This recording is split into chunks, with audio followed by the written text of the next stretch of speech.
I want to teach you how to use determinants to find the area of a triangle. This is really, to me, a rather clever way to do it.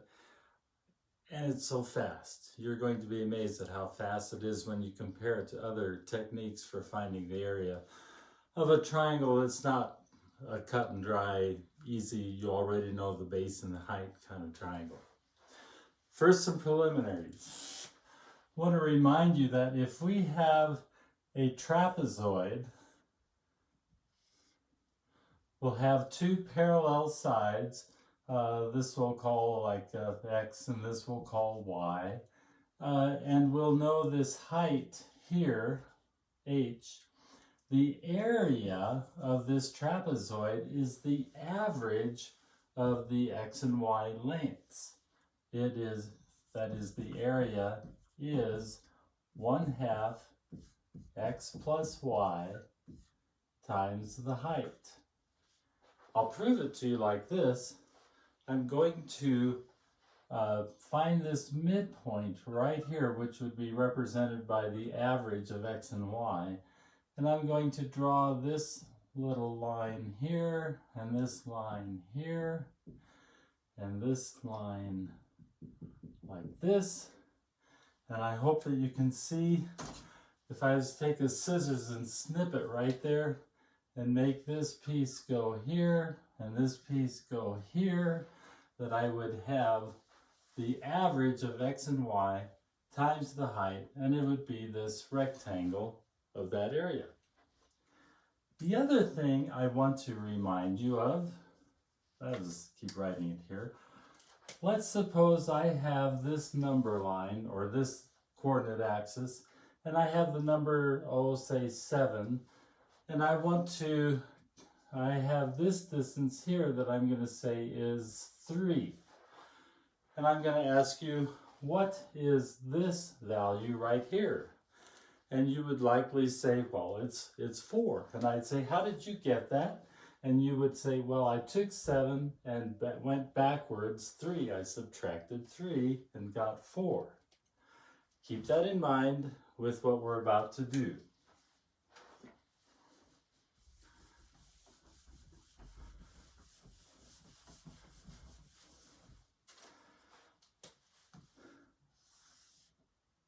Coordinate axes.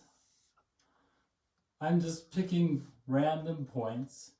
Here's my triangle. Let's put that little dot there.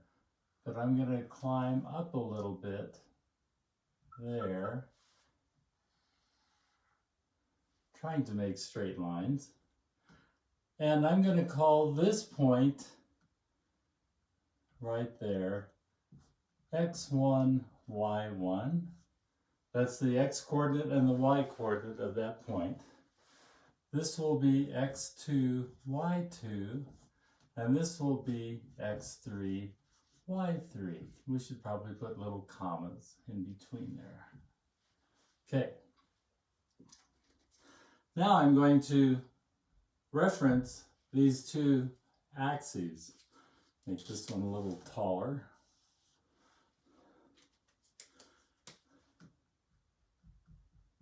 That's going to be x1.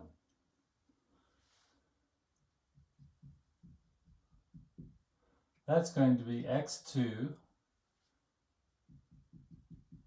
And that's going to be x3. This y value here is going to be y1. This y value here is going to be y2. And this, y3. And this will be y2.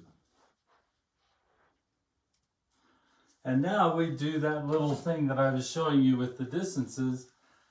This distance here is going to be x3 minus x2.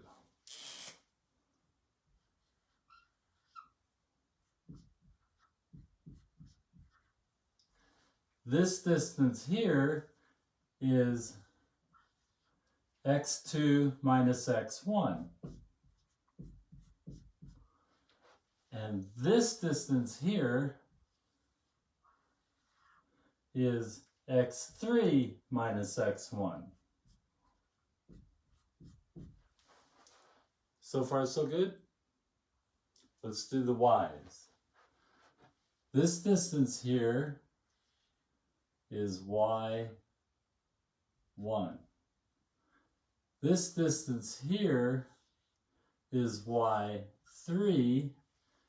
And this distance here is y2.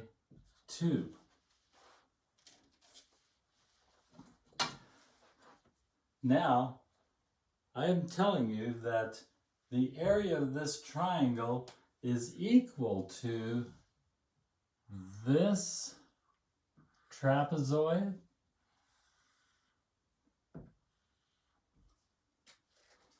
plus this trapezoid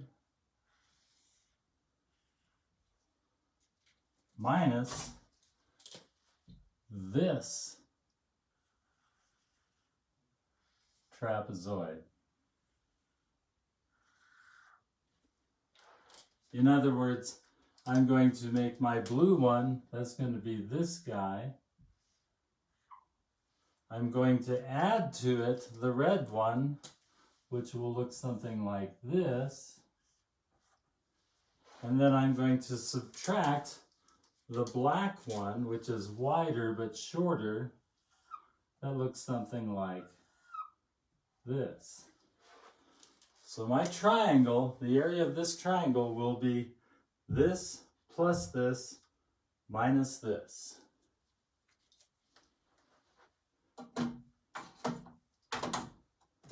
Let's start.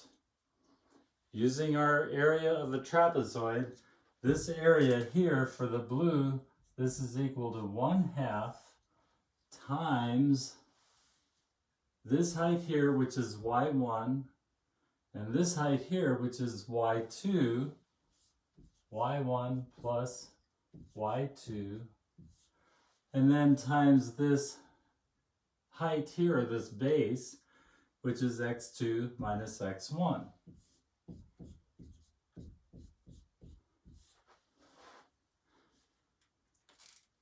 My red trapezoid is 1/2 times, now I've got y2 plus y3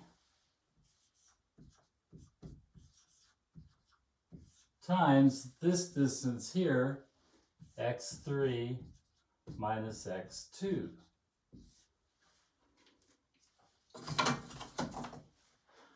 And finally, this lower trapezoid here is going to be this y value plus this y value. Take the average. That's going to be 1/2. Let's get this out of the way. Times y3 plus y1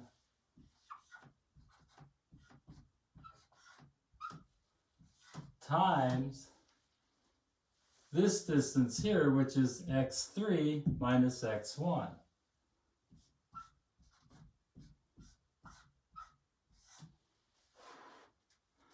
I just have one other thing I want to add, or subtract actually.